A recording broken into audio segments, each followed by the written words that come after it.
latest gigs and tech in their biggest show as the Consumer Electronics Show kicks off. What will sweep us off our feet now? Welcome back. You're still watching World Insight with me, Tian Wei. The world's largest personal tech exhibition has officially launched in Las Vegas. The Grand Consumer Electronics Show provides tech companies a platform to showcase their new creations to a global audience. Before our discussion about what to discover from the CES this time, take a look at this. A festive mood for the CES kickoff in Las Vegas. This is on the fashion show floor, where more than 4,400 companies from around the world are exhibiting their products. Over 180,000 visitors are expected to attend the huge annual Consumer Electronics Show. At CES 2019, technology enthusiasts are expected to showcase innovations like self-learning technology, other breakthroughs in AI, autonomous vehicles, Internet of Things-enabled devices, 5G, smartphones 2.0 are also highly anticipated this year. Well, the big thing is clearly artificial intelligence. AI pervades the show. We have a separate area. There's almost every major company is showing AI and applications that are just truly jaw-dropping. Would you like the robot cleaner to help clean the living room? Sure, that'd be great. Thank you. R9 is starting to clean. 13 to 14% of the show's footprint is taken up by Chinese companies. One of those making waves is the company Royole, which in October released the world's first flexible phone. It actually has 1, 2, and 3 screens. As crowds marvel at the Flex Pi for the first time, the company is showing off its bendable screens in phones, apparel, and much more. So what we're seeing here is a flexible keyboard. That's literally, a full-size keyboard that is made on top of a thin film, and you can actually just retract it with an electronic motor, and you can. It's really thin, huh? How thin is that? It's under 50 micron. So that's very, very thin. As you can see here, I'm typing. So CES. That's it. New auto technologies are striking a pose in Las Vegas.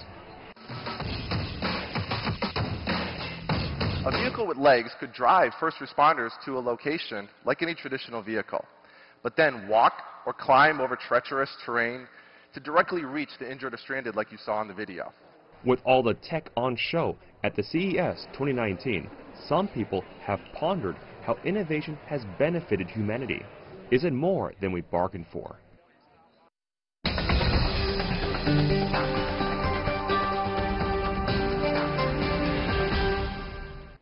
Better life, better world. Is that what we want from CES and anything that we do here in this world? But for 2019 CES in New York, we have Michael Baran, who is the founder of Grace Innovation. Welcome, Michael. In Beijing, Andy Mok, a non-resident fellow at the Center for China and Globalization. Andy, welcome as well. Great to be here. I wish I were there, in fact, the gentleman. What about you, Michael? Thank you for having me. Yeah, I would love to be there right now.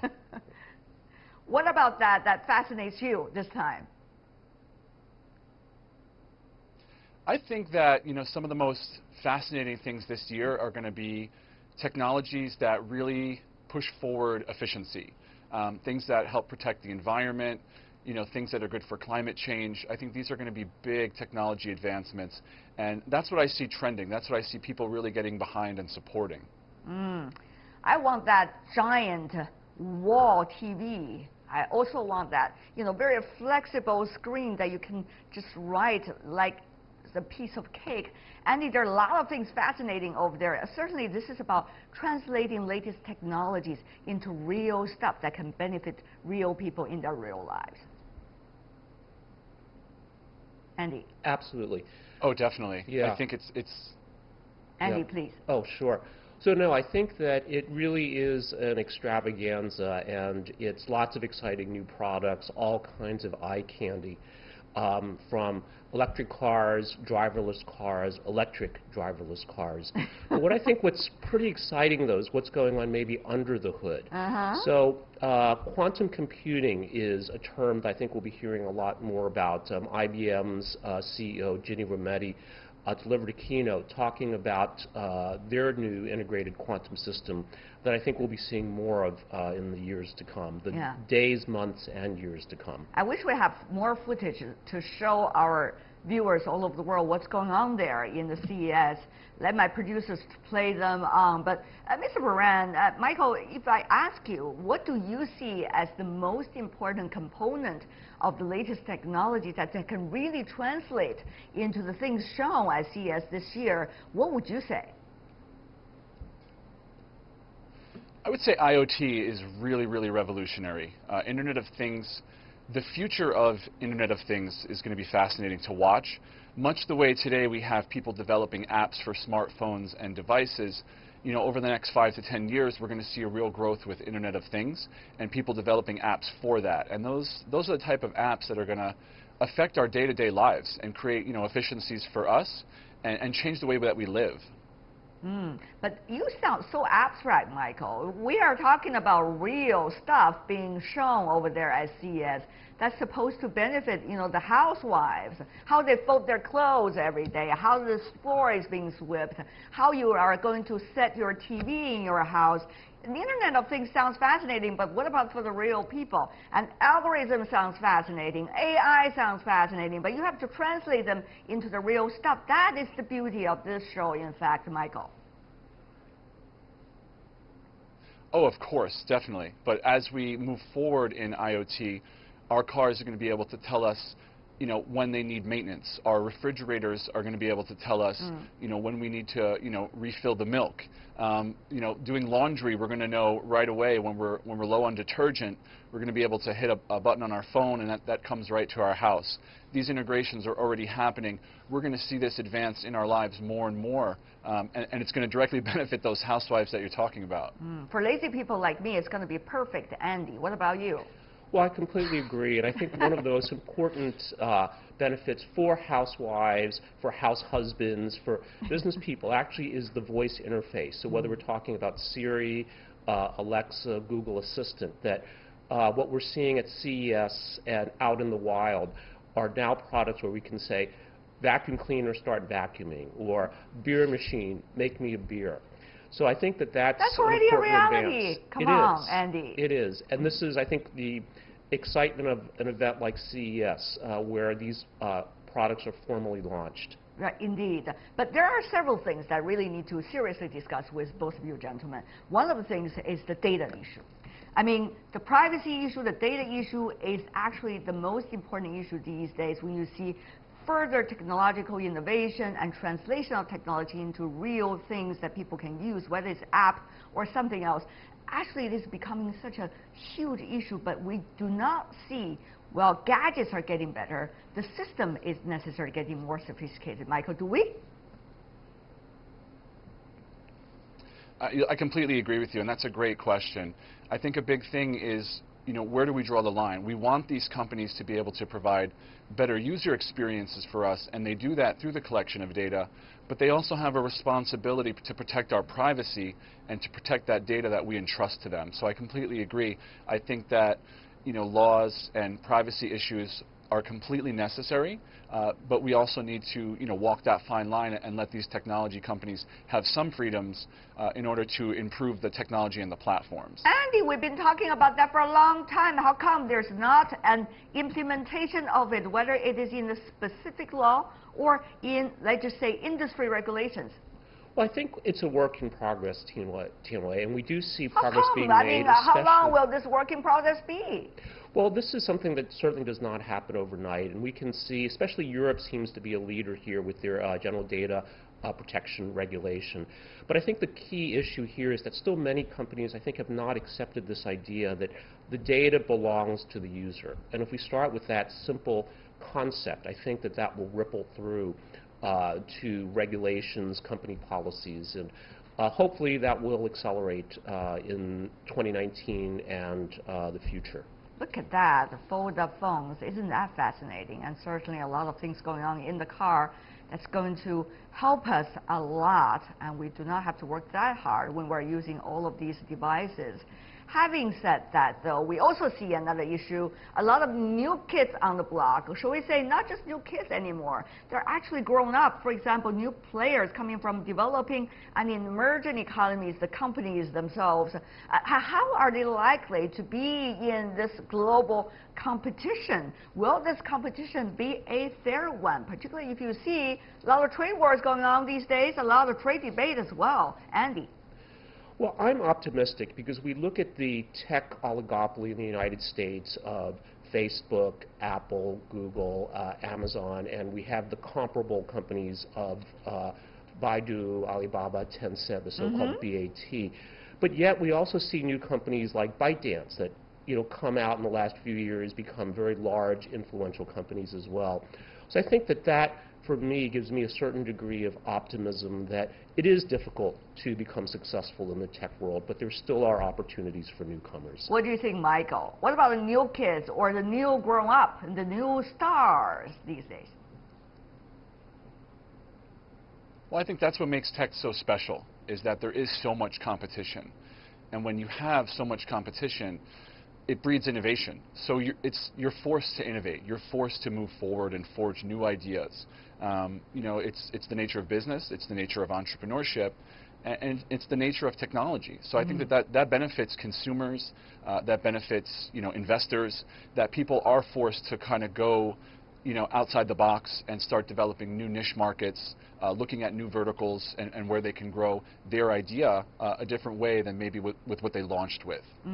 We've been talking about AI for a long time, and some even say the future of tech world is going to be a competition of AI, literally. Of course, AI is a very abstract concept. There are a lot of things that can be included in the overall concept of AI. Algorithm is one of those, but algorithm, one of the things interesting about it, Andy, is about setting the rules, isn't it? If you think about how algorithm is being designed, it is literally setting the rules for our lives and how we are going to interact, whether with new technologies or new gadgets.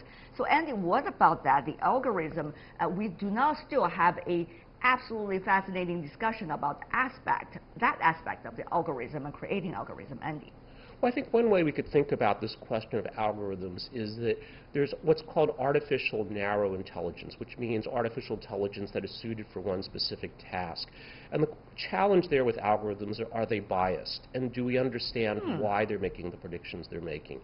And that is, I think, an important ethical question that many companies are having to grapple with, whether that's Facebook, whether that's Google, whether that's... Grapple with, but not necessarily giving an answer yet.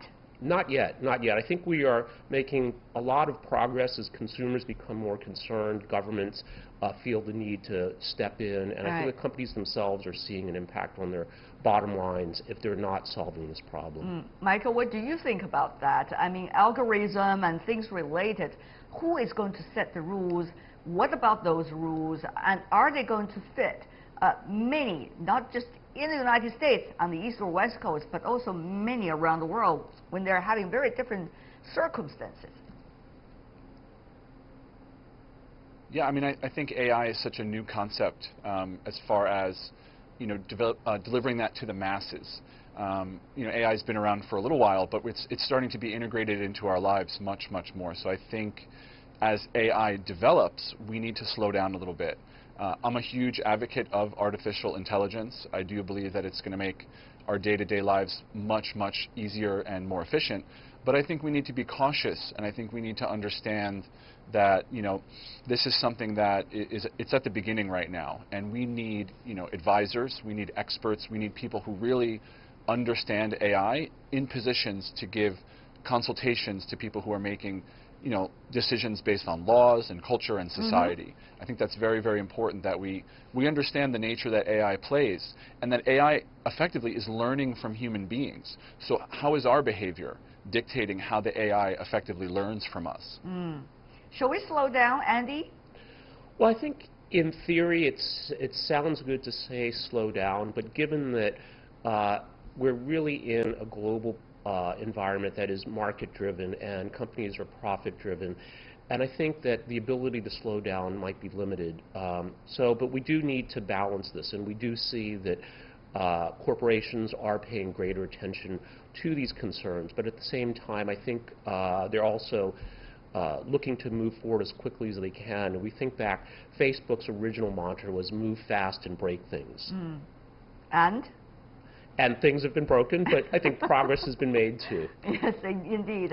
And things have been broken, things have been made as well. That is what exactly CES is about. But having said that, though, it's not just on the Earth that we are looking at. Some of the latest technologies already bring it so much possible for humans to travel to the other places in the universe. So we see new technology not just limited to everyday life, but much beyond that. And to what extent shall we find that interesting balance between what we can grab right now and later work for our lives, and what we can prepare for future opportunities? Well, I think we are at a very exciting time. I mean, a lot of attention, especially we're talking about CES, is around AI, around consumer products and electronic products. But when you think about technology, it's also life sciences, so gene editing. It's about space travel. We've seen enormous advances in 2018 in these areas as well. So I think that there's a lot to be excited by, and also to be careful as well, because each of these tech areas do have significant ethical questions that need to be addressed. That's for sure. Is that also your thought, Michael? Yeah, I agree. I think, as AI and even VR, realities start to progress, we're going to see, again, efficiency created. That's going to allow us to do things as a society and as a humanity that we've never done before, including space travel.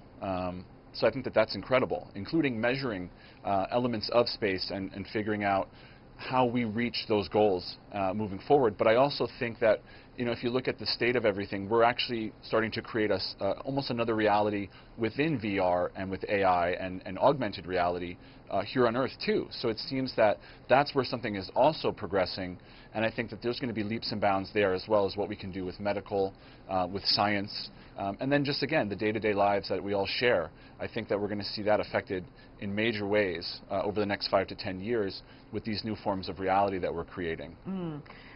Gentlemen, Michael and Andy, in your answers, there are a lot of things that you say and suggest that should be taken into consideration, that should be think of, that should be really think hard and look into. And yet the question is, many of the things that we mentioned have not necessarily been looked into, because right now commodities can be sold in the market, but ideas, especially research about ideas, is much different a factor. So we are seeing the debate and the ideas and also research about ideas much lagging behind what is actually going on in the market, which is commodities or products.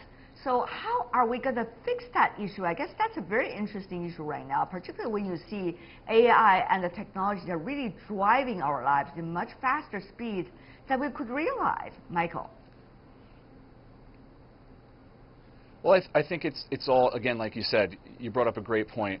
It's all market-driven. It's consumer-driven. Wherever the consumer places their attention is where we see the fastest and most exponential growth. So I think right now, still, AI and VR, it's still a fringe. It's not in everyone's home yet, like the internet is. It's not, in everyone's hand yet, like smartphones are. So I think as more and more consumers become aware and conscious of the power of VR and AI and IoT, I think that's when we'll start to see things speed up significantly. Will that be the case, Andy? I do think so. I mean, one of the things that's exciting is that we see on the research side, there's greater and greater collaboration globally. But of course, due to international relations, trade tensions, that is throwing up some obstacles. So I think that's something we need to consider as well, in addition to just the linkage between R, research, and D, development and commercialization.